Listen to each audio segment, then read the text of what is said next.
Welcome to the Stairway to Heaven. We're coming to bring insights into the ever-changing high-frequency currents navigating the planet and affecting us all.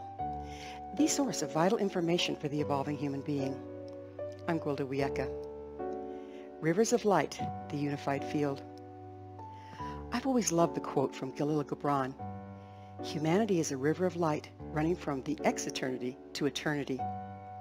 Yet it always leaves me with the question, what exactly is ex-eternity?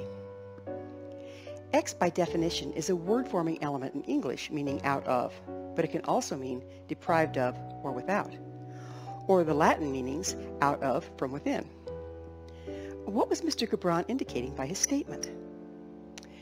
If we go with the out of or from within definition, the river of light comes from within humanity and flows outward into eternity. If we go with the opposite meaning, deprived of or from without, it would indicate that the river comes from eternity flowing into humanity. To explore this paradox, let's look at the way light or frequency as it impacts humanity.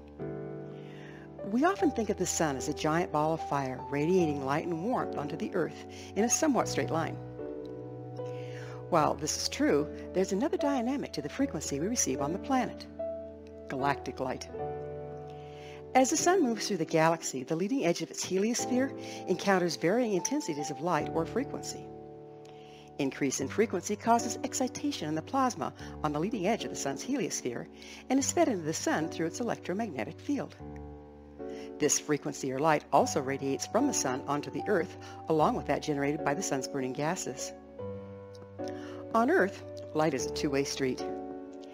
Everywhere the electromagnetic field of the sun crosses that of the earth, the frequency is also transferred into the electromagnetic field of the earth, moving in from the north and exiting from the south, and charging the iron core of the planet.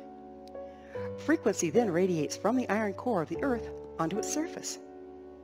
The result? Humanity is fed light or frequency from above the sun and from below the earth itself.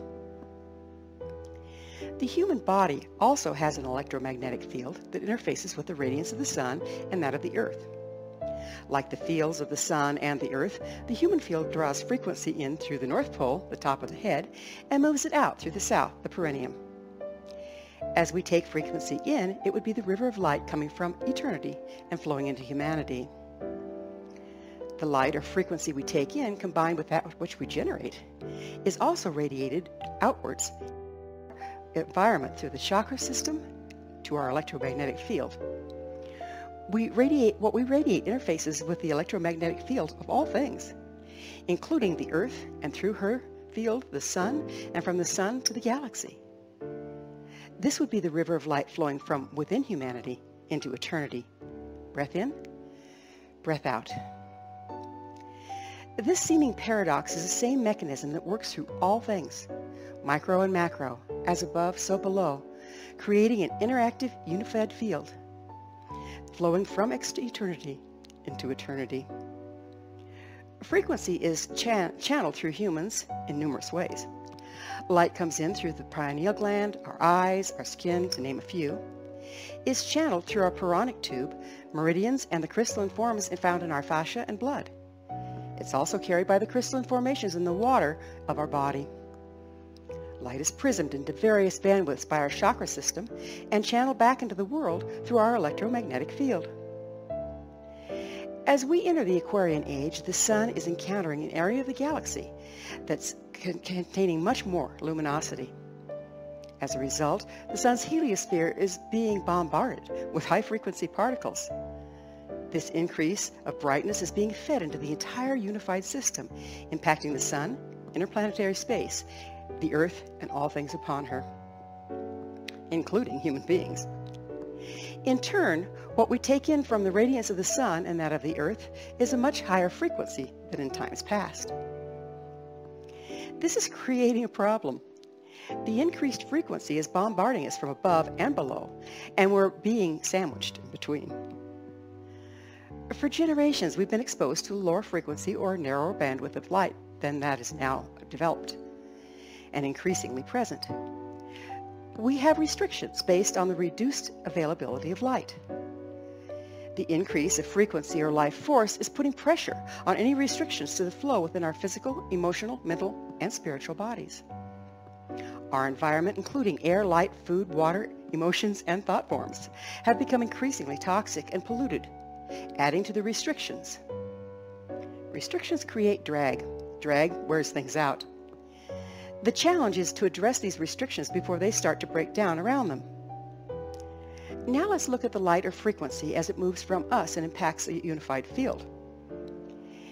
Any misalignment, toxicity, or imbalance in our light anatomy, be it physical, mental, emotional, or spiritual, distorts the quality of light passed through our systems. The more restrictions we carry to the incoming light, the more compromised the frequency we return to our environment. The less functional our light anatomy, channeling life force, is, the less we have to offer to the equation. It's becoming a situation of diminishing returns until we're no longer able to participate fully in the unified field. Life requires the continuous movement of energy, of light or life force. When little to nothing is moving in or out, it ultimately results in physical death. Energy is neither created nor is it destroyed. At the point of death, the light trapped in the physical system is freed to return to the unified field. In this way, we continually flow through the river of light into this world and beyond. As humans, we access, channel, and anchor light of the unified field into our physical world. What a sacred responsibility and awesome privilege. It's no wonder Jesus was reported to have said, "Is a candle brought to be put under a bed or under a basket, and not to be set on a candlestick?" Mark 4:21. Or, "Ye are the light of the world," Matthew 5:14. And in Matthew 5:16, "Let your light so shine before men, that they may see your good works and glorify your Father which is in heaven."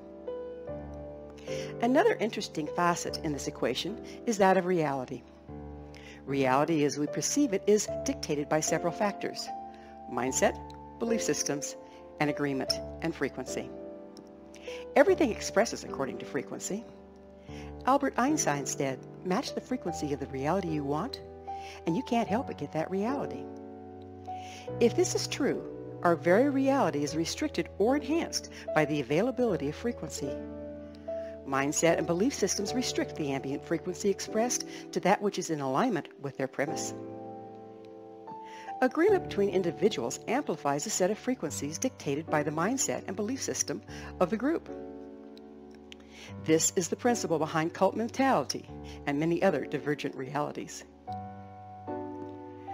We can view frequency as a palette of paint, with humanity as the painters and the canvas is perceived reality. The ambient frequency dictates the number and shades of colors available on the palette. The mindset and belief systems of humanity involved dictate what colors are used on the canvas to paint the picture of reality. As the ambient frequency on the planet rises due to our sun's relative positioning in the galaxy, many more colors and shades are being added to the palette. If, however, we do not clear our restrictions in the form of mindsets, belief systems, we'll continue to use the same old limited selection, recreating the same old perceived reality, regardless of the other options at hand. When we release our old mindsets and belief systems as individuals, we have access to new information and options, enabling us to evolve our reality. If we choose to come together in search of expansive frequencies and understandings, we can amplify expansiveness rather than adhere to the set frequencies dictated by the old mindset and belief systems. When we embrace more expansive frequencies as individuals and as a group, we are radiating new realities and possibilities into the unified field, making it available for others to perceive should they choose. The more of us that do this as individuals and in group agreement, the more likely we are to experience the 100th monkey theory, gain critical mass, and change the reality of the world. We're each a channel in the river of light, a candle in the darkness, bringing heaven to earth and earth to heaven. To take care of ourselves on all levels is not an indulgence, but vital. It's our sacred responsibility to preserve yet another source of light, illuminating not only our world, but the unified field. Humanity is indeed a light shining from each heart into the universe and beyond. Thank you for joining me, Gwilda Wiyaka, on the Stairway to Heaven, where we provide updates on the energetic currents facilitating our evolution into conscious, powerful co-creators. Until next time, may you be blessed on your sacred path to wholeness. We are here. The time is now.